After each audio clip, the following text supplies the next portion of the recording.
You ask Tiger to calculate. This deals with linear inequalities with one unknown. The final result is a equal or greater than 6. Let's solve it step by step. Group all constants on the right side of the inequality. Subtract 3 from both sides.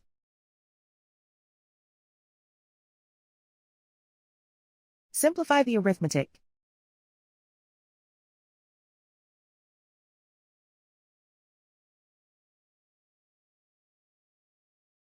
Isolate the a.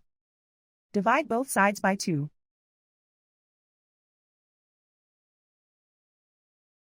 Simplify the fraction.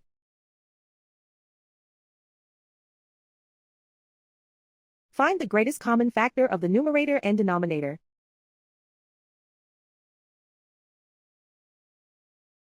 Factor out and cancel the greatest common factor.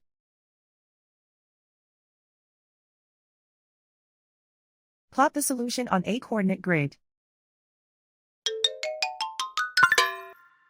And so the final result is a equal or greater than 6.